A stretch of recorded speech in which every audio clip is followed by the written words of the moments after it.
ত্রিস্তর পঞ্চায়েত নির্বাচন নিয়ে আপনাদের তরফেও রাজনৈতিকভাবে বলা যেতে পারে প্রস্তুতি শুরু। আপনার বিধানসভায় আপনি কি উদ্যোগ নিয়েছেন, বা আপনার বিধানসভায় আপনার কয়টি আসন রয়েছে, গ্রাম পঞ্চায়েতের কয়টি, গ্রাম পঞ্চায়েত, পঞ্চায়েত সমিতি কয়টি, এবং জেলা পরিষদের কয়টি আসন আছে, একটু যদি বিস্তৃত বলেন।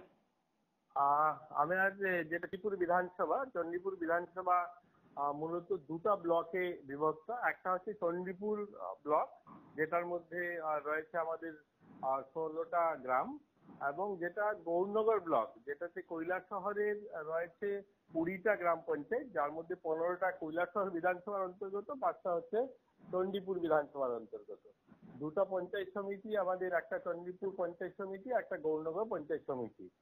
এবং জেলা পরিষদ আমাদের যেটা রয়েছে এর মধ্যে যেটা আমাদের চণ্ডীপুর বিধানসভার অন্তর্গত, এবং চণ্ডীপুর ব্লক এর অধীনে রয়েছে দুটো আসন, ওটাতে রয়েছে একটা।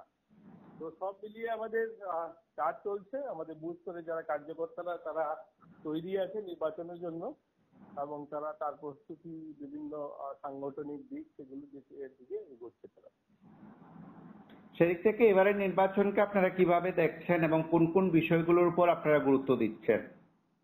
দেখুন, মানুষ ডেভেলপমেন্টের জন্য পঞ্চায়েত নির্বাচনটা আসলে কেন্দ্র সরকার বা রাজ্য সরকারের উপরে খুব একটা নির্ভর নয়। গ্রামীণ এলাকার মানুষ তাদের যে মূলভূত সুবিধা, তাদের জল বলে, তাদের বাড়ির সামনে রাস্তা, জল নিকাশি, এখানকার দৈনন্দিন জীবনের যেগুলো মানুষের চাহিদা, সেগুলো লক্ষ্য করেই মানুষ ভোট করে পঞ্চায়েতে।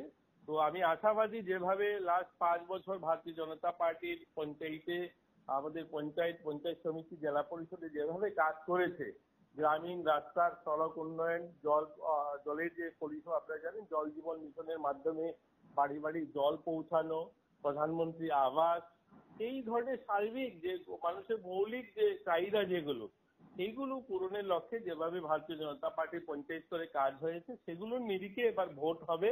এবং আমরা আশাবাদী ত্রিপুরা রাজ্যের 100% পঞ্চায়েত ভারতীয় জনতা পার্টির দখলে আসবে। বিরোধীরা এই সময়ের মধ্যে নির্বাচনে লড়াই করবে বলছেন, তারাও তাদের মতন করে প্রস্তুতি নিচ্ছেন, কি প্রতিক্রিয়া আপনার? দেখুন, এটাই তো গণতন্ত্রের পরিভাষা। সবাই, যত রাজনৈতিক দল আছে তারা পার্টিসিপেট করবে, তারাও ভোটের ময়দানে যাবে। কিন্তু মূলত এই রাজ্যে যারা বিরোধীরা রয়েছে, আমরা কমিউনিস্টকেই ধরে নিই এখনো, এই কমিউনিস্ট এবার লোকসভা নির্বাচনে আপনারা দেখেছেন গোটা দেশে তাদের যে চিত্র ছিল, গোটা দেশের মানুষ তাদেরকে বর্জন করেছে। এবারও পঞ্চায়েতে তাদেরকে মানুষ বর্জন করেছে।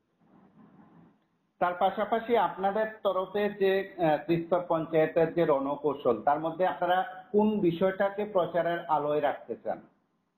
দেখুন, পঞ্চায়েত নির্বাচনে খুব একটা প্রচারের কিছু নেই। মানুষের, যেটা বললাম, মানুষের জীবনমান উন্নয়ন, গ্রামীণ মানুষের দৈনন্দিন জীবনের যে পরিষেবা যেগুলো মানুষের দরকার, সেগুলোর কতটুকু উন্নয়ন হলো, সেগুলোকে নিয়েই ভোট হবে।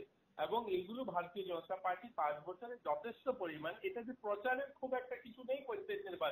পঞ্চায়েত নির্বাচন মানুষ সরাসরি দেখে তার বাড়ির সামনের রাস্তাটার উন্নয়ন, সেই লোকটা দেখে তার বাড়িতে জলের ট্যাপ দিয়ে জল আসছে কিনা, সেই লোকটা দেখে যে দীর্ঘ 40 বছর 50 বছর পরও তার বাড়িতে ইলেকট্রিসিটি ছিল না, আর তার বাড়িতে ইলেকট্রিসিটির পোল বসেছে, কারেন্ট জ্বলছে। এটা মাইকে দাঁড়িয়ে কোন নেতা কত জোরে গলায় বললো যে হয়েছে বা হয়নি, তার উপরে নির্ভর করবে না। ওই লোকটা দেখবে তার বাড়ির জল ট্যাপ দিয়ে জল পড়ছে কিনা, তার বাড়িতে ইলেকট্রিসিটি পোলটা বসলো কিনা, তার বাড়ির সামনে রাস্তাটা হলো কিনা, এটার উপরে ভোট হবে। আর এটা ভারতীয় জনতা পার্টি কনফিডেন্স যে এরা ভালো কাজ করেছে 5 বছর। অবশ্যই, অসংখ্য ধন্যবাদ আপনাকে।